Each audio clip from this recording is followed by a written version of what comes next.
जैसा कि आप जानते हैं हमारी सनातनी संस्कृति महत्व से भरी पड़ी है। ऐसे ही पुष्कर सिर्फ इसलिए प्रसिद्ध नहीं है कि यहाँ पर ब्रह्मा जी का मंदिर है और 5 सरोवर में से एक सरोवर यहाँ है, नहीं। इसके पीछे और महत्वपूर्ण जानकारी है कि यहाँ पर महर्षि वेदव्यास जी, श्री विश्वामित्र जी, श्री राजा भर्तहरि जी एवं 5 पांडवों ने अज्ञातवास के अवधि में यहाँ पर जो है, आप मेरे सामने एक पहाड़ है जिसे नांग पहाड़ बोला जाता है, उस स्थान पर तपस्या की। साथ ही वहाँ पर 5 कुंडों का निर्माण किया जो आज भी वहाँ पर स्थित। और विशेष बात, यहाँ पर सिर्फ ब्रह्मा जी का मंदिर या ब्रह्म सरोवर दर्शनार्थ नहीं है, अपितु माता सावित्री, माता गायत्री, श्री लक्ष्मी नारायण मंदिर, श्री आत्मेश्वर मंदिर, श्री मोती महल, साथ ही बाराह मंदिर। उसके बाद हम जब नांग पहाड़ पर जाएंगे तो वो कुछ महत्वपूर्ण स्थान वहां पर भी हैं जो हमें अवश्य विजिट करने चाहिए। इसके साथ ही यह नगरी प्रसिद्ध है अपने अंतरराष्ट्रीय होली महोत्सव पे, जो लगभग 20 से 25 मार्च के बीच में हर साल होता है। साथ ही यहाँ के गुलाब उद्यान और गुलाब रस का तो बोलबाला संपूर्ण विश्व में है। उसके साथ ही एक और महत्वपूर्ण बात यह है कि यहाँ पर विश्व का सबसे बड़ा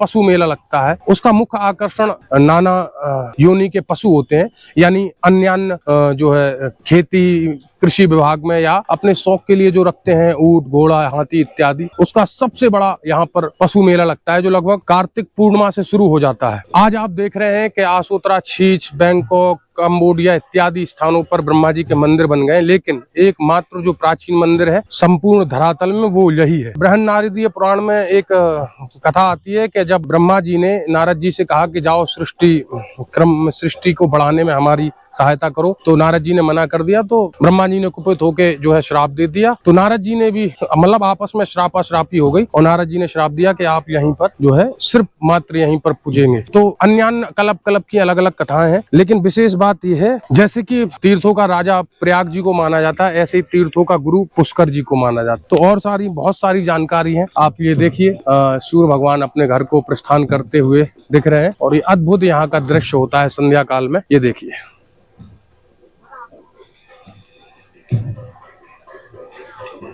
मुझे नहीं पता ये डाटा कौन तैयार करता है, पर फिर भी आपको बता देता हूं कि पुष्कर विश्व के 10 प्रसिद्ध तीर्थ स्थलों में से एक है और भारत के प्रमुख 5 तीर्थों में से एक विशेष बात यह है कि इन 52 घाटों में से एक घाट सिख समुदाय को भी समर्पित है, क्योंकि यहाँ पर किसी समय में गुरु गोविंद सिंह जी आए थे और उनके जहां उन्होंने गुरुवाणी का पाठ किया था, वहां आज एक जो है गुरुद्वारा भी है और एक घाट भी गुरु गोविंद सिंह जी को समर्पित है। साथ ही एक महत्वपूर्ण जानकारी ये है कि हमारी सनातन संस्कृति की जो 52 शक्तिपीठ है, उन 52 शक्तिपीठों में से एक शक्तिपीठ जिसको कहा जाता है मणिबंध शक्तिपीठ या मणिवेदिका भी कहते हैं कई लोग, चामुंडा शक्तिपीठ भी कहते हैं। लेकिन उसकी जो है कथा इस प्रकार है, जैसे हम आप सब जानते हैं कि महादेव माता सती के शरीर को लेकर यत्र तत्र भ्रमण कर रहे थे और जगदीश्वर श्री विष्णु भगवान ने अपने सुदर्शन चक्र से उन अंगों को यत्र तत्र स्थानों पर जो गिरे थे, उनमें से इस स्थान पर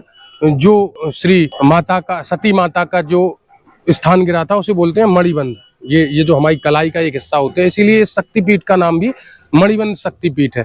तो आपको वहां भी ले चलेंगे। आप मेरे उस तरफ देख रहे हैं, वो पर्वत सामने, वो माता सावित्री है, जहाँ पे जाने के लिए तो हमें रोपवे भी मिल जाएगा।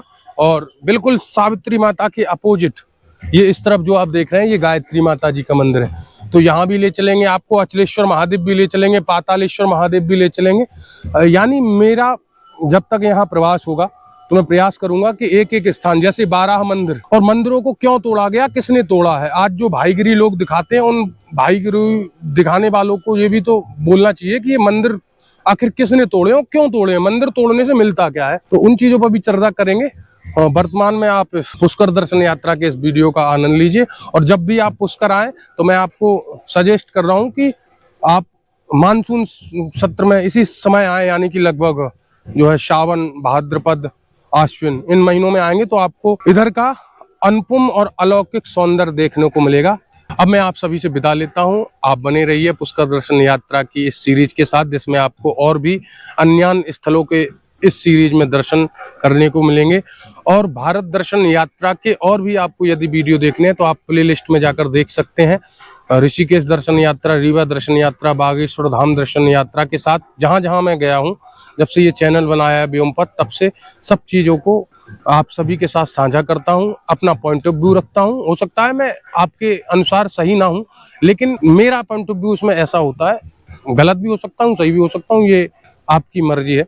लेकिन मैं आप सभी से ये प्रार्थना करना चाहता हूं कि अपने जीवन के कुछ महत्वपूर्ण क्षणों को अपने भारतीय संस्कृति के इन अनुपम स्थानों पर जाकर बिताएं और देखें कि इनका हमारे जीवन में क्या स्थान है और क्यों है। हमारे पूर्वजों ने किन से लड़ा, क्यों लड़ा, किस लिए लड़ा, क्योंकि इन धरोहरों को हमारे पूर्वजों ने बड़ी मुश्किल से बचा पाया। पुनः मिलेंगे किसी और वीडियो के साथ, तब तक के लिए हर हर महादेव, सादर, जय जय श्री राम।